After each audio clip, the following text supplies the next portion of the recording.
Hey guys, welcome back to the Pursuit of Property podcast. Today, Cade and I are talking about another one of our book recommendations, The GoGiver, and we're going to take a little time talking about what makes this book great and some of the lessons from it. Cade, how are you, man? I'm doing pretty good, man. I know this was another book on our list we for sure wanted to hit in our book reviews. I'm trying to remember way back when, at least I know the first time I read this book was when we were on the Clayson group, our real estate team, and the team had started to read one book a month. And I think this was our first book we read on the team. Yeah. So that was the first time I've read that book. I think it was a great recommendation from Jason and Benny to get us to read, and then read it, listened to it multiple times through since, as I'm sure you have, right? Which is the common storyline with a lot of these books we're reviewing. So we've gotten good feedback on a couple of these book episodes so far. So hopefully this is another one that for you guys who may not want to read the whole book, may not want to listen to the whole book, although we recommend it, we're going to want to try and hit some key points here. Absolutely. I really like this book too because as somebody who really isn't a huge reader, it's nice that this was told in another one like Who Moved My Cheese. It's a story form. Yeah. Right? And that makes the book a lot easier to read. I, as always, did my audiobook this week alone in preparation for this episode. I re-listened to the book twice. Took 3 hours total to read it twice. And it reminded me how great the book is. It has a lot of key points that lead to a lot of success. And there are ways that, our traditional thought process wouldn't agree. But in implementation, it does work. Yeah. So like you mentioned, this one is told in the short story, form, just like Who Moved My Cheese. I think our goal today, the book kind of has 5 overarching, they call them the 5 Laws of Stratospheric Success. So I think our goal in this episode, we want to cover those 5 laws, kind of elaborate on them a little bit, and then kind of go from there. Perfect. Well, let's dive right into it. Let's do it. So the story talks a little bit about a guy named Joe. And Joe is a struggling salesperson trying to reach his third quarter quota and is on the brink of failure. And in desperation, hears about this guy who's a big speaker. He's, one of the guys that is a consultant for a lot of successful people. Reaches out in order to try to find some edge and win over an account and make his quota, right? And he meets with this guy, Pindar, at this, castle of a house and feels like, wow, this guy has so much success, and signs himself up to go to lunch with this guy every day of the week to learn about the 5 laws of stratospheric success, right? Yeah. And as he goes, he starts to realize that what he thinks of when he thinks of succeeding is the exact opposite of what Pindar says. Yeah. And it was interesting because each day he needs to implement the different lessons, right? And so each day you hear a little bit of how to implement some of these things. We're going to talk about the laws themselves, but if you want to understand how the book actually plays into your life, it's helpful to read the book because it does a great job of showing maybe a couple examples. Yeah, and it's cool, like you had mentioned a little bit on the story part, is Pindar also kind of connects him with each of these different people in different fields, right? He connects him with a real estate guy, connects him with a banker, connects him with a few of these people who then in the book show him and help him implement each of these 5 laws, right? So let's jump into it. The first law that pops up in this book is called the Law of Value, which essentially states that your true worth as an individual in the workplace is determined by how much more you give in value than you take in compensation, right? So let's dig into that a little bit more. What does that actually really mean? Because that can be a hefty statement to divulge into. Well, I think it's as basic as it sounds, right? So your value comes from the amount that you give to the other person. It doesn't have to do with as much of what you take, right? So your value is not going to be dictated on how much they pay you. It's going to be on how much service you provide. It talks a little bit about restaurants and a couple other things, but like for an investor, the value would be the investor who understands and brings the best solution, not just the bare minimum solution, which would be like the price, right? Yeah. The value might come from the person who's bringing the price and the right timing and the resources and the guidance and all that, right? We get paid the same amount, right? If you bring the same price, but at the end of the day, the value comes from what you do above and beyond board, what you were originally signing up for. Yeah. Another example, when I was brushing up on the book too, that I came across, which I thought was a good one, was, during tax season, right? Say, for example, I pay my accountant, my CPA, $1,000, to take care of my taxes, but they're able to save me $5,000 that I don't have to pay in taxes, right? Now, I may be only paying them $1,000. They're taking less in payment than they're giving me in value, because I have the peace of mind that they're doing everything by the book. They're taking care of it. They have the expertise to do it, and they're saving me a whole lot more money than I'm paying them. Oh, yeah. Right? So, and you had mentioned, like a restaurant example, with a bad restaurant where they're doing the bare minimum or less than to justify the price they're charging you for the food. Right. Or a good restaurant where they're exceeding the value that they're charging you for the price, right? Or a great restaurant where everything is literally so unbelievable. The experience is unbelievable, right? To where you don't even really think about the price that you're paying. 100%. Yeah. I think this is the law that probably plays the biggest influence on how people should be thinking. The reason why this book became so successful is because it's contrary to what human nature thinks, right? So we think our goal is to set, a very specific goal. I'm going to do this work, and in response, you're going to pay me this much. And you limit yourself when you do it that way, because you've limited how much work you're going to do, because you're trying to just do the bare minimum to get paid. And the people that find stratospheric success, or that climb the tiers quicker, or who honestly enjoy the better life, they go above and beyond board. And we can all think of people who really go out of their way to develop systems that just, they do more than what the bare minimum standard would be. Closing gifts. No realtor's contract says that you're going to provide a closing gift, right? But a lot of really good realtors provide the closing gift. Or, they take care of certain things for you, right? They go above and beyond board, and they get cleaners out there, right?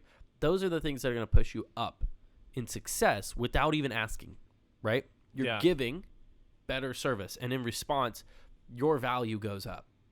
Well, let's talk that while we're on the law of value. We were just in the car driving to your flip earlier this week, and you were talking to me about an appointment you went on. And a lot of investors, when they go onto appointments, especially newer investors, they're really, can be easy to get, in real estate sales, we call it commission breath, or, when you're on the appointment, it can be very easy to come across as desperate, money hungry, and stuff like that. When you were on that Van Ness appointment, real quick, do you mind breaking down some of the value that you provided on that appointment that helped you go above and beyond just the bare minimum? Well, yeah. So Cade and I, we talked about value proposition a couple weeks ago on the podcast. Our value proposition is that we come as both reputable realtors and experienced investors. And I had a seller who had a portfolio who needed help. And it was a diverse portfolio. She had, essentially like almost $1 million home, a $400,000 home, a $200,000 home, and then a condo. And she needed to figure out what she's going to do with these properties. And so I went, did some research, figured out the numbers for, cash purchase, listing, or anywhere in between, and came back to her. And one of the first things she said is, I need to talk to a financial advisor, and I need to talk to an attorney for an eviction. And I had those contacts, and I just gave it to her. And I said, hey, here you go. One of the financial advisors, he's actually a licensed realtor. Who knows if he tries to steal the business? I have so much faith that he's not going to. He's a reputable guy, but I've never actually talked to him. But I know a lot of people who know him, and I'm hoping that works out well. We also talked about how the eviction process works. And I said, even if you don't sell it to me, even if you kept this property, and even if you didn't list it, you still want a bad non-paying tenant out. So let's get them out, and then let's talk about what the right solution is. And with her house, I said, look, here's some of the things that we might want to do, regardless of if you sell or not, in order to maintain the asset, right? So I think the point you were getting at is for each property, we just brought a little bit of value that most people wouldn't even have or thought to have. They might have tried to pin her in a corner and say, well, you need to do it this route. And to me, I said, no matter what you do, even if you didn't sell a single house, as long as you were serviced and you don't need anything else real estate wise, I know that I did what I need to do, and the next deal will pop up. Yeah. Yeah, I think that's huge. It comes back to walking in to the appointment not only to deliver value, but knowing the more value that you bring, obviously, it kind of leads us into our next law, indirectly, the more money you're going to make, right? So that leads us into the second law the book talks about, which is, one of a lot of people's favorite things to talk about.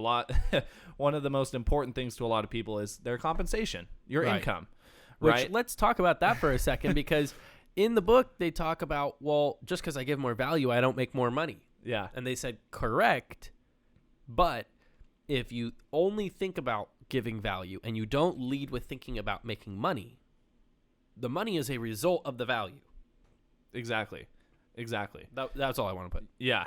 So the law of compensation essentially says in the book that your income is determined by how many people you serve and how well you serve them. Yep. Which, think about it from our investor perspective, our agent perspective, any sales perspective, right? Solar, any of this stuff, right? It makes sense. If you think about it, the more people you reach, the more people you touch, and how well you serve them, right, is going to directly affect your income. Absolutely. When you're out there door knocking, getting all those touches in, how many people are you talking to? How are your conversations going with them? Because you can go and hit a bunch of people, right? But if you're not serving them well, then it doesn't matter. You can talk to as many people as you want and not get compensated.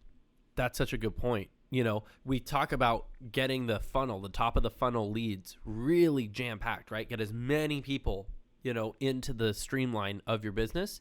But the same way, if we don't lead with value with those people, you're not going to close. So you need to focus on each person I talk to. Can I bring value to them?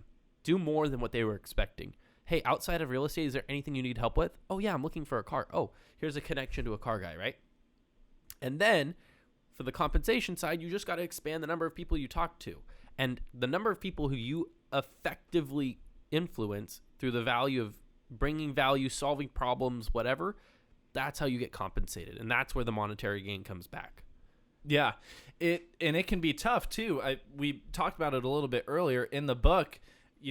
Joe, the main character of the book, it's almost hard for him to put both of these in action because it seems completely contradictory to how he's been throughout his whole working life, right? Right. They explain he's a go-getter. He's not lazy, right? But he's hit this part to where, he's trying to get more business, trying to hit these quotas, trying to grow himself, right? But if you're not leading with these things, the income is not going to follow. Right. And it's funny because the go-getter obviously is the opposite of a go-giver. And he gets referred to as a go-getter a lot. And it was funny because in the book they reference it and they're like, oh, you're a go-getter. But that's kind of like an insult, in that group. And so they're saying, oh, what a good go-getter you are. And especially in the world that we live in with, business owners and startups and all that, the go-getter mindset, the grinding mindset, that's kind of idolized. I think that's what. And it's interesting because the guys who find massive success kind of look down on that and they say, no, you need to be going out, and instead of going and doing everything you can to make money, you're going out and you're doing everything you can to give value, and the money follows. And we talk about a lot of people locally, and the reason why is because the people that are doing the right things deserve to be shouted out, right? And there's a couple guys that come to mind when I think of GoGiver, who they're leading with value, and honestly, they do not ask for anything in return. And Jason obviously comes to mind because for us, he did a lot for us and never asked for really anything in return. But like Dean Rogers hosting meetups, putting out stuff. Now, of course, some of these guys are putting out courses and whatnot.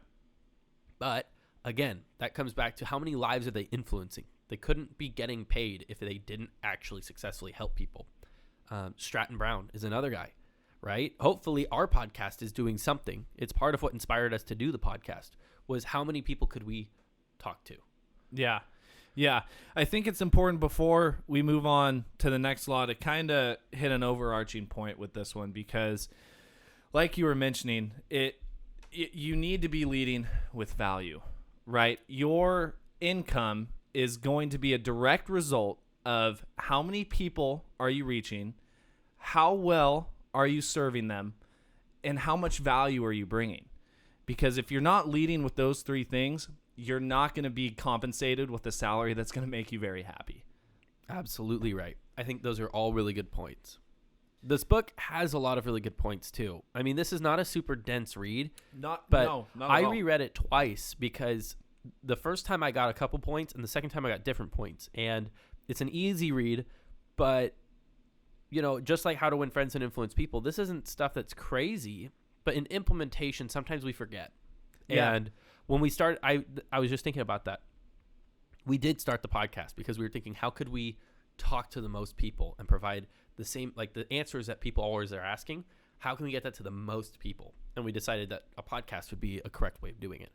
Yeah, that's a good point, because we had somebody who came up to us in the office, or came up to you the other day in the office, and I had overheard them.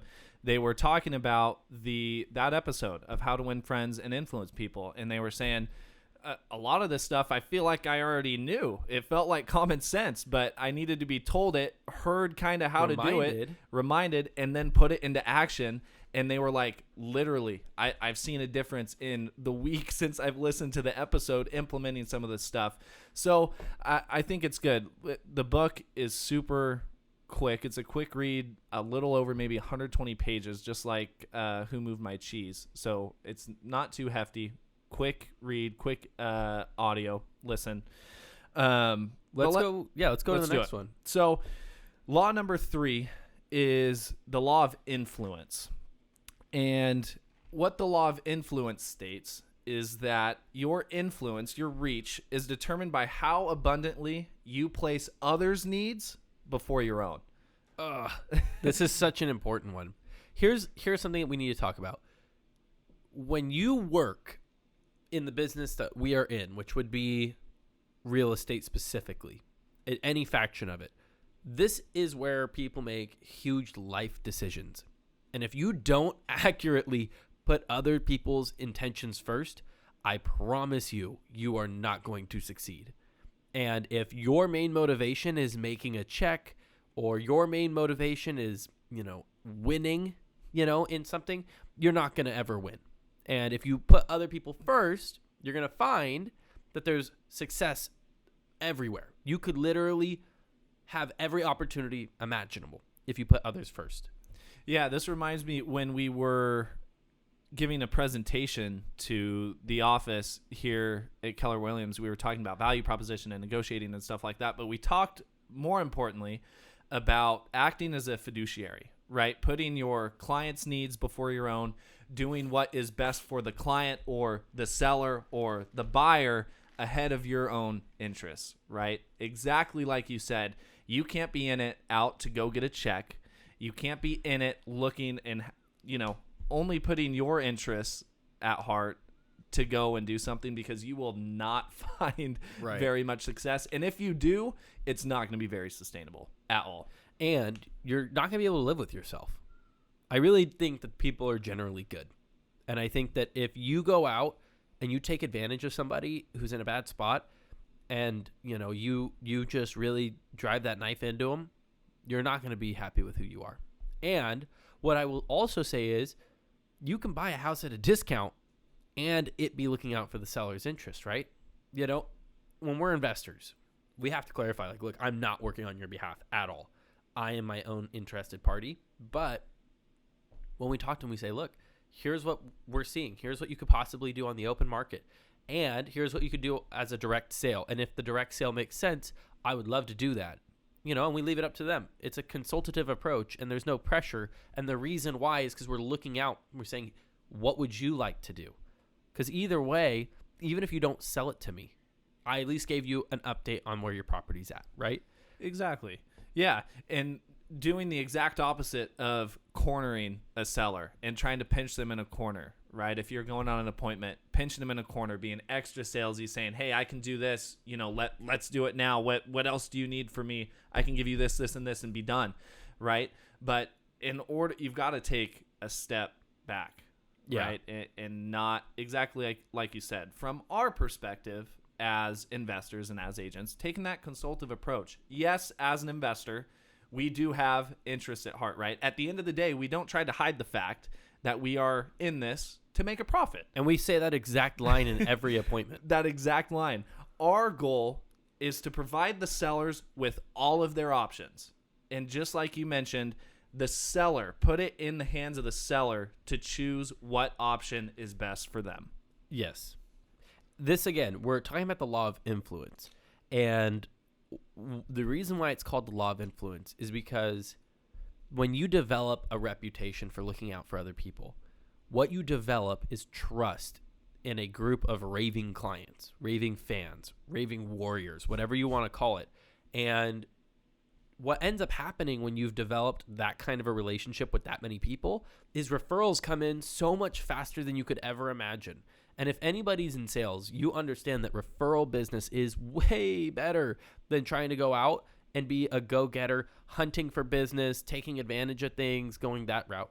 When you can be known as a guy that people refer to when it comes to real estate, and they come to you and you actually solve their problems and you put their problems first and you help them through that, the compensation will come, and it will come crazy amounts. I mean, you will have more referrals than you can deal with if you can get really good at providing value and putting the client's needs first. Yeah, I know we use Jason in a lot of the examples we talk about, but particularly for the law of influence, right? Think about how many people fill up and, reserve a spot in his meetups every month, right? Couple hundred. 200, 250 plus, right? And like Jason has shared in a lot of those meetups, half of his business traditionally is coming from these referrals. It's coming from people coming to him saying, hey, I've got a deal. Can you help me with it? Or, hey, I've got this deal. I want you to take care of it. If it works, it works, right? Half of his business coming from referrals. And he's wholesaling deals because he can't buy them all because he has too many already. And I mean, what a good problem to have that comes back to essentially his influence in the Central Valley, right? So the point we're trying to get at is the way you abundantly put other people's needs first, and even touching back on a couple of the other laws, providing value to other people, it's going to directly result in your referrals, how many people you're reaching out to, your compensation, all that sort of stuff. We're going to change the podcast name to the Pursuit of Jason podcast. I feel like that'd be a fair change. We reference him a lot. Here was something that was kind of interesting. I had written it down because we always talk about win-win situations. Yeah. And this book slapped me right in the face. And it goes, stop talking about win-win solutions. Win-win is keeping score. It means neither party got ahead. Maybe that is right. And that would be something I need to look into more, right? And I admit that I'm wrong a lot more often than I'd like to admit. But it says, stop keeping score. When you help somebody, don't expect that to come back, right? That was part of the law of influence. When you help the other person, expect that that's just the right thing to do. And it is going to be the right thing to do always, regardless of if that person will ever be able to pay you back. And it talked about, like, when you stop keeping track of a win-win, that's, win-win is just like bargaining, right?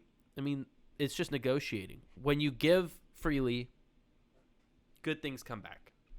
Yeah, and you've got to approach it from the mindset that, and it comes back to the phrase, give and you shall receive, which is what this book is literally preaching, throughout these laws and throughout its story, right? Give and you shall receive, but do not be giving, expecting or feeling like you're entitled to receive something back just because you're giving. Right. Well, I think that's a good segue into our fourth law, which is especially important. We see, especially in our business, and especially in life, the fourth law is the law of authenticity, which is essentially saying the most valuable gift that you have and that you have to offer is yourself. Yeah. So we talk about this all the time. We see people in our business or see people on social media. We like to think we have, and people listening, a lot of people have a good sense of when people are not being authentic and when they are being authentic. Right. And traditionally, the people who are seeing the most success, having, the most influence and providing the most value are the people who are authentic on or off social media, on or off air, all that sort of stuff. Yeah. Which makes sense. Yeah. The book does a really great job. It talks about the speaker who's now like one of the top agents and all this. And she said that she came down to a day when she realized like, okay, like what do I even have to offer? I don't have experience. I don't have, knowledge of the contracts, nothing. She walked into the house and started showing it as if it was just her friend. And she stops thinking about like, oh my gosh, I have to do this, that, and the other. And all of a sudden she started closing deals. And she realized like the only thing she can really bring is herself and being authentic and being genuine and looking out for the client's interests. That's it. Yeah. And she blew up to massive success. Yeah. I'm trying to think. I feel like we've talked about one of the things I'm going to bring up in a previous podcast, but take the example of being on an investment appointment, right? You're meeting with the seller at a house and the seller says, yeah, I'm looking to retire. I love golfing. I want to spend some more time golfing. If you, as the investor, know nothing about golf, do not golf yourself, do not start schmoozing up to the seller or the potential seller and saying, oh, yeah, I love to golf too, and all this sort of stuff, because it'll come back to bite you in the ass. Right. And if you're not coming from that authentic standpoint, you're shooting yourself in the foot. Why would you even lie about it? To build rapport? Like, I don't get that. And I'll say that I've made that mistake before. And if you say that you haven't made that mistake, you're just lying. Yes. You're just lying. Because it's tempting when you're trying to, keep a good, conversation going with a seller and they say, I really like RC planes. And you think to yourself, I'll talk about planes, but you have no actual interest in planes, like, remote controlled airplanes. It's going to become apparent. And then the seller's going to think to themselves like, dude, if you're lying about liking airplanes, what else are you lying about? When the right answer would be like, dude, that's super cool. And you can ask them about it, how to win friends and influence people. Ask them about it. Try to learn. Try to develop a genuine interest. But like if you are just faking it like you already were really like, I'm big into RC planes, like that's going to backfire so bad. And being able to be like, oh, that's super dope. Like what got you into it? And that kind of stuff, that's still going to build rapport. You're still going to be a friendly guy, but you don't have to say like, oh, I used to fly, RC planes back when, I was growing up, blah, blah, blah. Like if that's not true, that's not true. Yeah. I think that's all those points you hit on are so important. And again, if you're, the standpoint I'm coming from is if you're not being authentic, just like if you're not giving more in value than you're taking, just like, you're providing, putting other people's needs before your own, right? You're not going to see the success unless you're being authentic. And when you're not, it becomes scary apparent, right, to people on the outside. Yeah. Let's talk about the last one, dude. Let's do it. The whole book, Joe's been implementing these different laws, right? And each day he's implementing it. And it gets down to the last day. And each day he's met somebody new, right? And the last day, it's the Friday guest, right? And he's trying to figure out who it is. And it comes to the last day and he finds out who it is. And it's him. He's the receiver. And it's the law of receptivity. I don't know why I'm struggling to say stuff today. And it's the idea that, like, in order to be a good giver, you also have to be open to others giving back to you. That's why compensation plays a part. And by not being a good receiver, you stop others from giving. Yeah. The one example that stands out in my mind here is if you are out to lunch, right? Or you're out, getting drinks with buddies or, out with family, out with friends, and someone offers to cover your tab, right? Someone offers to cover your drinks, whatever it is, you can say, no, that's okay. Once, right? You can say it one time that, hey man, I really appreciate no need, it. I'd love to, blah, blah, blah. Hey, you don't need to do that, man. But if they insist, if they say, no, man, really, I got you. Let me get you this time.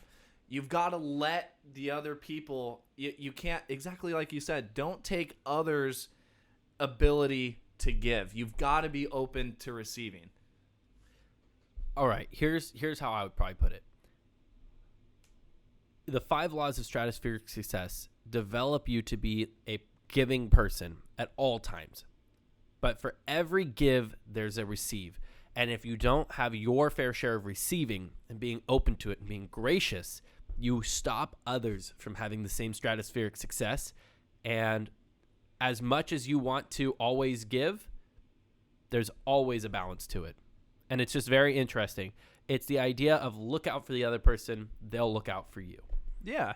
And literally this goes back to it. All of these laws tie in together so well, man. And it's exactly, if you're following these first 4 laws and you're putting people's interests before your own, you're giving.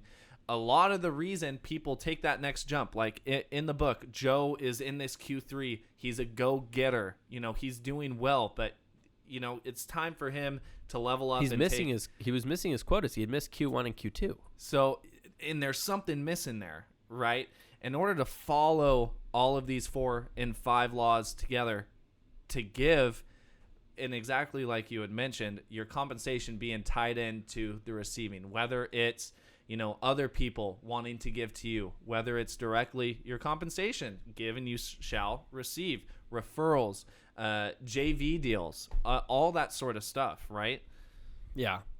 The end of the book is interesting because he goes on and he develops like this huge coffee organization that, is doing crazy things and he reaches the stratospheric success.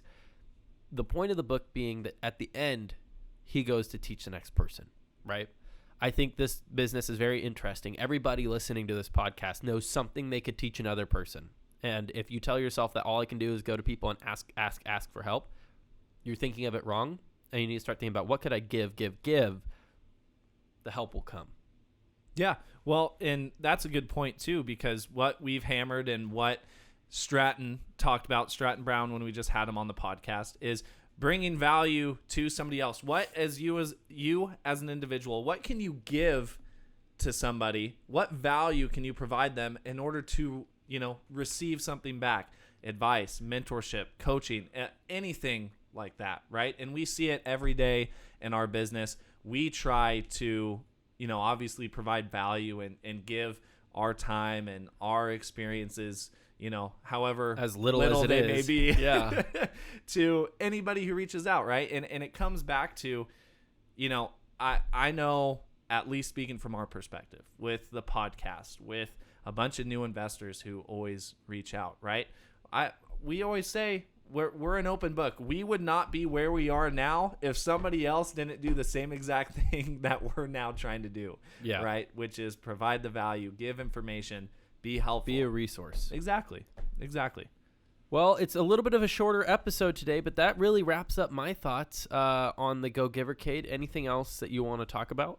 No, I think I'm just going to read the cover off real quick. So it's the GoGiver, and it's a little story about a powerful business idea. And I think that tagline is just super important. I know we've talked about it just in a short amount of time in this podcast, but I really think this one is one that you've got to go out and read, go out and listen to. And I think it'll more than give its value than what you'd be paying for the book, right? Or paying for the Audible, 100%. Just like the other books that we've reviewed on this podcast, the GoGiver will affect your business, your marriage, your friendships, your personal life, everything. And it would be a really good read. It's not going to take you very long. And we encourage you guys to tag along in this book journey. Hey, and just a quick thing, if you guys have any books that you've read, I feel like Scott and I, we've read or listened to our fair share of books. If there's a book out there that you guys have listened or read to that's had a big impact or big takeaways from you. I know we're trying to put in as many books as we can, but if you guys have any recommendations, one you guys would like us to hit on to give to our audience, please do. We appreciate all of the feedback, positive or negative. Helps us to provide a better podcast experience for you guys. We've got a couple hundred of you listening every week, so we need somebody to answer. We've asked for some recommendations before, and we've gotten a few people in passing mention stuff, but feel free, drop a comment, shoot us a text, DM us, whatever. We'd love to get an idea of what you guys want us to talk about and maybe look into. We really are looking always for new good books. Perfect. Thank you guys for tuning in to this week's episode of the Pursuit of Property podcast, talking about the GoGiver. We'll be back here next week, Thursday, 11 a.m. We'll see you then.